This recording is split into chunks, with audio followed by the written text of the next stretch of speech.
नमस्कार, आप देख रहे हैं हेडलाइंस 24 समाचार चैनल। आइए रुक करते हैं आज की खबरों की ओर। भोपाल 1 अक्टूबर 2024 हम उच्च माध्यमिक शिक्षक भर्ती 2023 के चयनित अभ्यर्थी हैं जो मेरिट में हैं। ऐसे 100 से अधिक अभ्यर्थियों को जनजातीय कार्य विभाग तथा स्कूल शिक्षा विभाग लोक शिक्षण संचालनालय के द्वारा नियुक्ति से वंचित किया जा रहा है। वह सिर्फ इसलिए कि पात्रता परीक्षा के आवेदन दिनांक 27/1/2023 को हम बीएड के प्रथम वर्ष में अध्ययनरत थे, लेकिन माननीय सुप्रीम कोर्ट 16/7/2019 के निर्णय तथा राष्ट्रीय अध्यापक शिक्षा परिषद 4/8/2022 के दिशा निर्देश के अनुसार बीएड में प्रवेशित अध्ययनरत अभ्यर्थियां पात्रता परीक्षा में सम्मिलित होने हेतु पात्र हैं तथा हम सभी की व्यावसायिक योग्यता विभाग की काउंसलिंग प्रक्रिया के अंतर्गत दस्तावेज अपलोड सत्यापन में पूर्ण हो चुके थे। हाल ही में 12 एवं 13 सितंबर 2024 को कार्यालय आयुक्त जनजातीय कार्य विभाग ने अभ्यर्थियों को व्यक्तिगत रूप से एक पत्र जारी कर 23 एवं 24 सितंबर 2024 को समक्ष सुनवाई हेतु साक्ष्य के साथ बुलाया था। हम सभी अभ्यर्थियों ने समिति के समक्ष प्रस्तुत होकर सभी साक्ष्य रखे, परंतु उन्होंने माननीय सुप्रीम कोर्ट के निर्णय तथा एनसीटीई की गाइडलाइन और अन्य राज्यों के द्वारा जैसे छत्तीसगढ़ एवं उत्तराखंड के द्वारा माननीय सुप्रीम कोर्ट के निर्णय लिए एनसीटीई की गाइडलाइन का पालन करते हुए भर्ती नियमों में आंशिक संशोधन किए गए। उपरोक्त सभी साक्षियों तथा समिति ने मानने से इनकार कर दिया और कहा कि हम हमारे द्वारा बनाई गई पात्रता परीक्षा नियम पुस्तिका के नियमों का पालन करेंगे। उन नियमों के अनुसार आपकी अभ्यर्थियां मानना नहीं होगी। जबकि लोक शैक्षणिक संचालनालय तथा जनजाति कार्य विभाग ने पूर्ण में आयोजित मध्य प्रदेश उच्च माध्यमिक शिक्षक भर्ती 2018 में बीएड में प्रवेशित अध्ययनरत अभ्यर्थियों को 2022 4 वर्ष तक का अतिरिक्त समय देकर नियुक्ति प्रदान की गई थी, जो कि वर्तमान में विभिन्न स्कूलों में सेवारत है। उच्च पद पर बैठे अधिकारी सुप्रीम कोर्ट के निर्णय तथा एनसीटीई की गाइडलाइन को न मानते हुए अपने नियमों की तानाशाही चला रहे हैं और हम बेरोजगार अभ्यर्थियों को नियुक्ति से वंचित कर रहे हैं। मध्य प्रदेश उच्च माध्यमिक शिक्षक भर्ती 2023 के चयनित अभ्यर्थी हैं जो कि मेरिट में है। हम लोगों को अभी विभाग के द्वारा रिजेक्ट किया जा रहा है, वो इसलिए कि पात्रता परीक्षा की आवेदन दिनांक 27/1/2023 को हम बीएड के प्रथम वर्ष में थे, न कि अंतिम वर्ष में। लेकिन जो माननीय सुप्रीम कोर्ट का निर्णय है 16/7/2019 का और एनसीटीई राष्ट्रीय अध्यापक शिक्षा परिषद जो भारत सरकार का एक विधिक संस्थान है, उनके 4/8/2022 के गाइडलाइंस के अनुसार हम लोग प्रथम वर्ष में जो अध्ययनरत बीएड के अभ्यर्थी हैं वो पात्र हैं।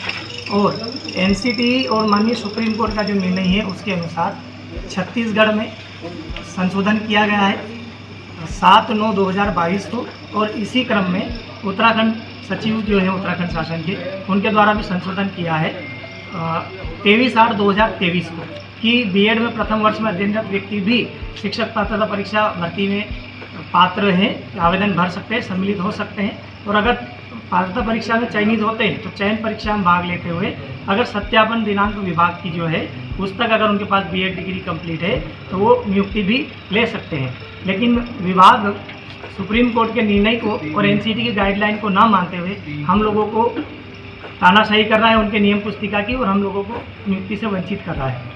हम सभी बेरोजगार छात्र हैं सर, और हम चाहते हैं कि आपके माध्यम से हमारी बात शीर्ष तक पहुंचे, क्योंकि मध्य प्रदेश में एक बेरोजगारी बहुत बड़ा मुद्दा है सर। जब बेरोजगारों को पात्र होते हुए भी, डिग्री कंप्लीट होते हुए भी विभाग की शर्त के अनुसार फिर भी अगर नियुक्ति नहीं देंगे तो सर बेरोजगारी कहाँ से कम होगी। हमारे देश में बात हो रही है एक देश एक चुनाव, भारत श्रेष्ठ भारत की बात हो रही है, लेकिन सर छत्तीसगढ़ में जो नियम लागू है, उत्तराखंड में जो नियम लागू है, वो मध्य प्रदेश में नहीं हो रहा है। जो देखा जाए तो मध्य प्रदेश का ही एक भाग था छत्तीसगढ़ जो अलग हुआ है, वहाँ नियमों का पालन हो रहा है, लेकिन यहाँ पर नहीं हो रहा है। एक देश एक कानून की बात तो हो रही है, लेकिन सर फॉलो कहाँ हो रहा है, नियम का पालन कर रहा है। जो चयनित हैं जो कितने लोग सर, इस नियम के थ्रू हम 100 से अधिक अभ्यर्थी प्रभावित हो रहे हैं और हमको नियुक्ति से वंचित किया जा रहा है। हमारा आपके माध्यम से कहना है कि हम 100 अभ्यर्थी नहीं, इससे 100 परिवार प्रभावित हो रहे हैं। क्या करेंगे अगर नहीं मांगे? सर अभी हम आपके माध्यम से हमारी बात, हमने सभी अधिकारी को ज्ञापन दिया है, प्रशासन में बैठे लोगों को, माननीय मंत्री जी, शिक्षा मंत्री जी, माननीय जनजाति मंत्री जी, माननीय मुख्यमंत्री जी को भी आवेदन देकर अवगत कराया गया है। और शिक्षा विभाग में मतलब स्कूल शिक्षा विभाग और जनजाति कार्य विभाग के अपर संचालक से लेकर सचिव आयुक्त तक भी हमने सभी ने ज्ञापन तमाम दिया जगह है। आपने ज्ञापन दे अभी दिया, सर उसके हमको- बाद भी मांगे नहीं मानी गई, तो फिर क्या करेंगे अगला? सर हम लोग अगर अभी हमारी बातें नहीं मानी जाती है तो हम धरना प्रदर्शन के लिए सर मजबूर है, हम आमरण अनशन करेंगे। और हम कहना चाहते हैं सर कि अभी विभाग के द्वारा 12 एवं 13 सितंबर को हमको व्यक्तिगत रूप से एक पत्र जारी किया गया था और सतपुड़ा भवन उपस्थित होने को कहा गया था।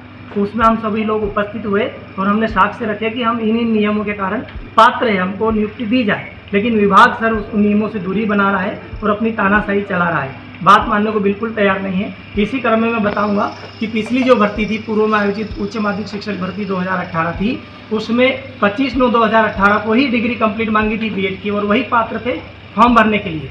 लेकिन सभी मतलब 29/9 तक इन्होंने नियुक्ति दी है। पिछले 4 वर्ष का अतिरिक्त समय दिया। हम लोग तो सर 4-6 महीने का ही समय मांग रहे हैं और विभाग की सत्यापन दिनांक के पूर्व ही हम लोगों की डिग्री कंप्लीट हो चुकी है।